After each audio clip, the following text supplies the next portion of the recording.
All right, New York Giants fans, this is Tim with Online Big Blue, bringing you the best of New York Giants sports talk and entertainment. I wanted to do a quick Sunday video. Sunday, Truckosaurus.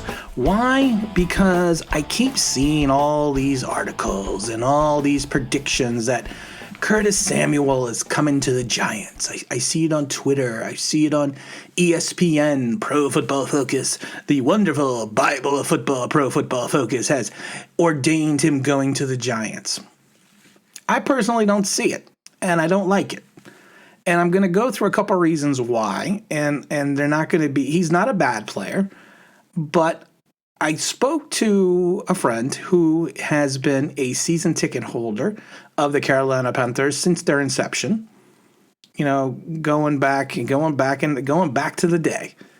And he has seen this team for X amount of years. He's seen the players. He's been to the training camps. He is a bigger football fan than I am when it comes to the Carolina Panthers. And he is basically saying is Curtis Samuel, nice player when healthy, special player, he doesn't see it.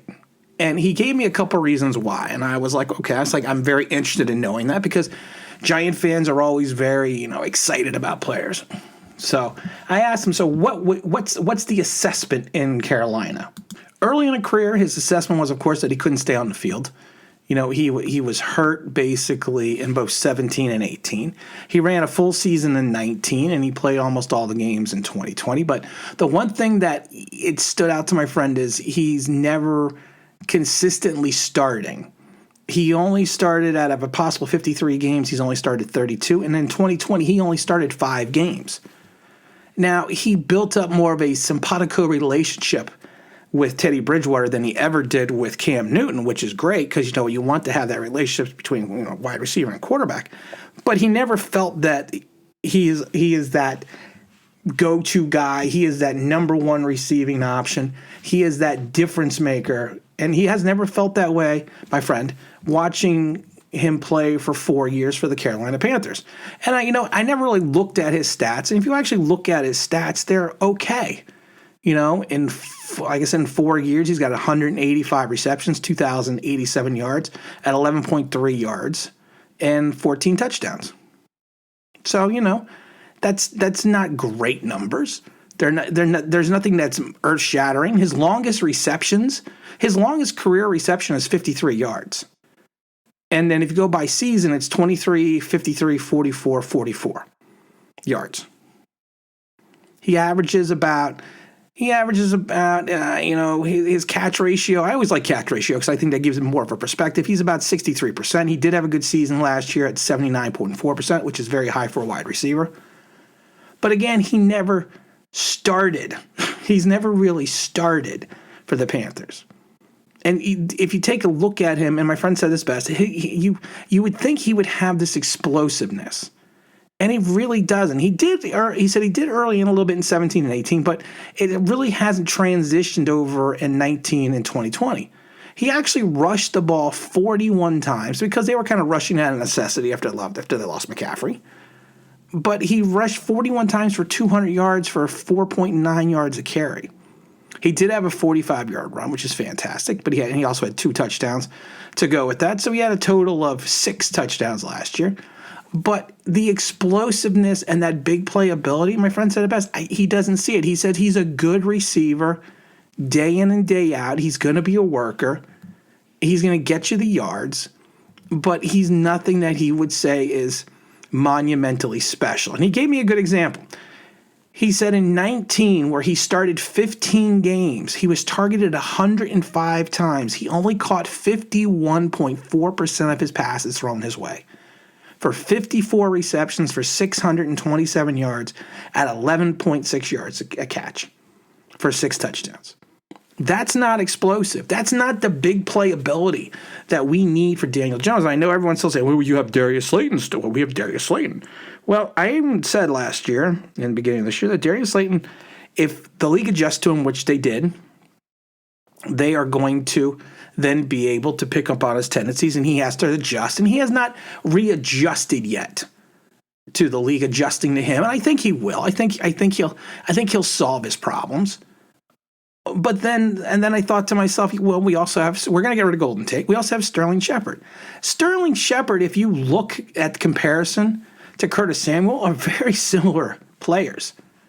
And I love it because you even get down to the fact that, let's see, Curtis was taken, what was he taken? He was taken in the second round, 40th overall. And Sterling Shepard happened to be taken in the second round, 40th overall the year before. And if you compare the stats to Sterling Shepard, they're extremely similar. I mean, Sterling Shepard last year, who started only 12 games, had 656 yards and 66 catches at 9.1. He had a catch ratio of 73.3. His problem again is he hasn't been able to stay out on the field completely and consistently since 2016 and 2018 when we started all 16 games. But he has kind of the same playmaking ability that Sterling Shepard has. And even at Sterling Shepard's best season, if you look at it, 66 catches for 872 yards, 13.24 touchdowns. And we said the same thing with Curtis Samuel's best season, 77 catches, 851 yards, 11.1 yards a catch, 3 touchdowns. So similar. And then you look at the fact that Sterling Shepard is 5'10", 201. Curtis Samuel's 5'11", 195. They're very much a similar player. They're a similar mindset. It's almost like we're cloning Shep and bringing him in to Curtis Samuel, who is, what is he? He's 3 years younger than Shepard. We don't need another Sterling Shepard. We already have Sterling Shepard. And that's what bugs me about everyone saying, oh, we got to go get him. We got to go get him. Got to get him. What do we have to get him for? Statistically, he's not any better than Sterling Shepard. Sterling Shepard's been in the league 1 year more, one year. And he has 313 catches, 3,518 yards, 11.2 and 20 touchdowns. Curtis has 185 in catches, 2,087, 11.1. 11.3 to 11.1. Oh my, they're like clones. And that's what the thing, they both are similar players. And we're already paying Sterling. I forget what is Sterling's contract. We're paying Sterling still with the four. He's got we gave him the 4-year contract, and I can't remember off the top of my head. Let me look real quick here because I like people go, well, you're not prepared. Well, I'm still not prepared. But we gave him the 4-year, $41 million contract, and he is going into year 3 of 2021. So if you're going to go after Curtis Samuel, you're going to have to give him similar money to what you gave Sterling Shepard. But like I said, these players, if you look at them, statistically, physically, they could be twins. So we don't need to bring in a guy that we already have. Also, people need to now remember with Urban Meyer coming into the league and going to Jacksonville, who do you think he might go after? Maybe Kurt for help Trevor Lawrence. Maybe he has some familiarity with Curtis Samuel. We have to go wide receiver in the draft. And I'm not saying in the first round, but because there is talent. Outside of Jamar Chase and Smith over at Alabama and Waddle, there's other talent. I'm going to stay away from Purdue because I don't want a small receiver. I want a big guy, and I've said it before. People also forget about what's his name, Terrence Marshall Jr.